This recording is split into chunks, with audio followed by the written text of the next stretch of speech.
Hello everyone and welcome back to my Bold and Beautiful 29 YouTube channel. I hope you guys are having a wonderful day. Before we start, please hit the subscribe button and give this video a thumbs up. Luna passing in Sheila Carter. Anticipate Deacon to make good on that pledge he made to Hope. Still, Cleric could face felonious consequences for his conduct. Hope vented to her father. Hope has no purpose and no direction now. Despite having a child, Beth, Hope seems substantially concentrated on those who apparently betrayed her. When Hope vented to Deacon, he made a pledge. Deacon made an oath to take care of Hope's betrayers for her. Cleric remonstrating and punching Carter. These types of explosive scenes generally do end air until laterally in the week. Still, due to the cleaner being only 30 twinkles long, a single battle can take all week to air. So, look for Deacon to defy Carter at the morning of the week, but the brawl presumably won't be until laterally. Elektra is in love. Still, Elektra isn't ready for passion while Will eagerly awaits it. While Will says he understands and will stay for Elektra, Luna will surely subsidize on this occasion. Indeed, though Will rejected Luna's anytime, anywhere offer, he did suppose about it subsequently. As Luna endlessly rants about prissy Elektra, Sheila gets an upset look on her face. For utmost of Sheila's time in the cleaner, she has been compulsive and murderous. So, Sheila likely sees that Luna is fixated on Will, which can't be good for Elektra's future. While Sheila promised to always be there for her grandchild, there are limits. What if Sheila can smell that Luna is formally going off the rails? Will Sheila do what's necessary to stop Luna from hurting anyone ever again? Sheila has come so far and done so well. It would be a shame to see Luna drag Sheila back down a dark road. Cleric karate mincing Carter. Luna harangues about Elektra. Plus, Taylor makes a jaw-dropping discovery. Keep reading and let's talk about what's coming up in the CBS cleaner pieces. First over, let's launch with the most explosive part of the exercise clip. Cleric confronts Carter at Forrester Creations. Cleric promised Hope that he'd take care of Carter, Ridge, and Steffi. The exercise clip shows Carter telling Cleric that he allowed. Hope understood. Also, Cleric harangues about Hope getting her heart broken, and kicks the susurrus in the leg before punching him. Still, Carter doesn't just stand there and take it. After falling down across the room, Carter gets up and charges Deacon. In the coming occasion, suckers can anticipate Brooke to keep stewing after her ex-husband. Brooke just isn't getting the communication, indeed, though Ridge has been veritably direct. When Taylor walks in to see Ridge at the office, she's stupefied to see Brooke wearing nothing but her bra and panties. Of course, Taylor will assume this is Brooke's way of trying to tempt Ridge. Of course, Brooke will presumably have an explanation. Once Taylor tells this to Steffi, both women might reason that Brooke is just like Hope. Elektra managed to get through the fire with Snooper Remy. Now Elektra is happy and in love with Will. The only problem is that Will wants action and Elektra's not ready yet. Luna formerly made an unhappy offer to Will after wiretapping on the couple. While Will is repulsed by Luna's sins, Elektra's vacillation could have the in turn redefining. Still, when Luna reflections to her grandmother about Elektra, Sheila has an upset look on her face. Sheila might be suitable to smell that Luna is obsessed, and headed down a dark road again. However, it's Sheila. If anyone would fate the signs. With that being said, it would be an intriguing twist if Sheila was the person to stop Luna formally and for all. Steffi finds Liam. After being rushed to the sanitarium, Grace announces that Liam has a brain bleed. Suddenly, the case flatlines.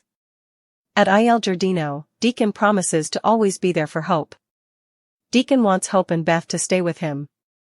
Let him handle Steffi, Ridge, and Carter. Still, Deacon admits not being surprised by Carter's choice. The susurrus has been soliciting for the Forrester family's blessing for times. Hope is questioning her judgment. She's lost everything, but is glad her pater is there for her. Hope confesses she's been allowing about Liam recently. Life went off the rails once her marriage to Liam ended. Hope says Liam was an amazing pater. At Forrester Creations, Steffi harangues to Ridge about how poorly Bill treats Liam. Steffi will always watch about Kelly father. Ridge doesn't understand why Liam bothers with Bill. Steffi decides to defy Bill and leaves the office. At the Shin house, Finn tells Kelly to get ready for a visit with her pater. Kelly is agitated as Finn makes her a snack. Spending time with her parents is the stylish thing in the world. She's especially agitated about the forthcoming father-slash-son cotillion. At Bill's house, Liam wakes up after collapsing from a seizure. Liam is disoriented and notices the reverse of his head is bleeding. Liam stumbles out the door and collapses again, this time on the way. Steffi screams in horror seeing Liam and dials 911.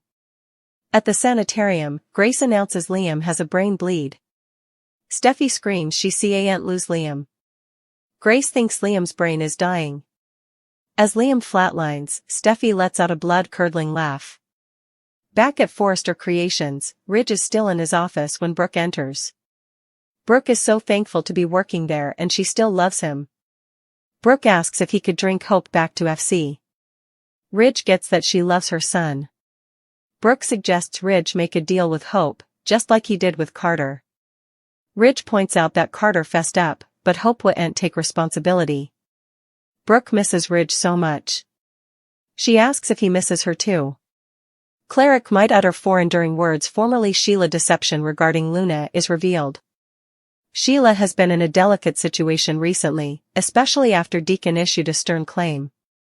Indeed, though Sheila and Luna have developed a strong family connection, Cleric couldn't accept her granddaughter being part of their lives.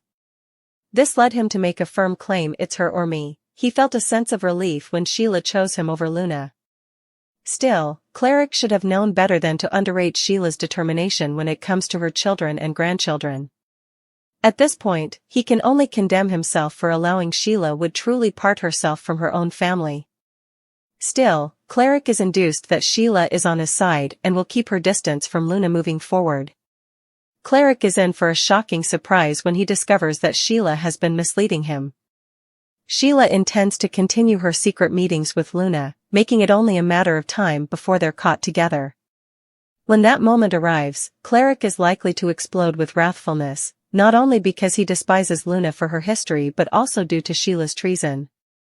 His response to Sheila's deception will be violent, potentially leading him to consider ending their marriage. This is what Deacon suggested when he issued Sheila that claim regarding Luna.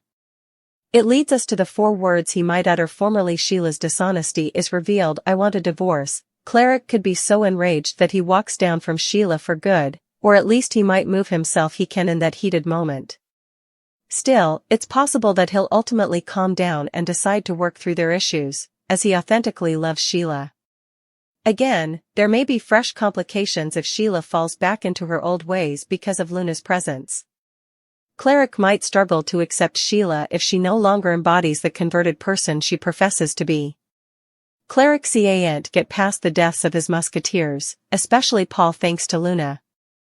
On the other hand, Tom was necessary in saving Sheila's own life, so he'll fail to understand how literacy Luna is her son just shut that fact off in Sheila. That actually was Sheila's response to Luna coming to her the first time at Il Giardino until she told her Finn is her father. But that granddaughter bond seems to have wiped all memory of Tom saving her own life and her fellowship with Hollis down.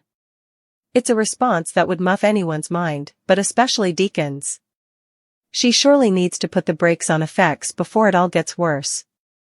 Of course, we're talking about Brooke Logan as it looks like she might be headed to Italy veritably soon. And that's not because she wants to go on a shopping spree, but it's because she knows Ridge Forrester is going to get wedded to Taylor Hayes while they're overseas.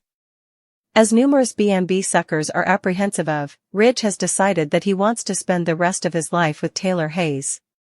Or at least, that's how he feels right now. Knowing the history between Ridge, Taylor, and Brooke, this is all part of the ongoing cycle that they've had ever since their love triangle began numerous decades ago. Ridge is a man that just can't decide if he wants to spend the rest of his life between Brooke and Taylor. And while he might have chosen to be with Taylor right now, Brooke is going to fly out to Italy during the same time that Ridge will make effects sanctioned with Taylor.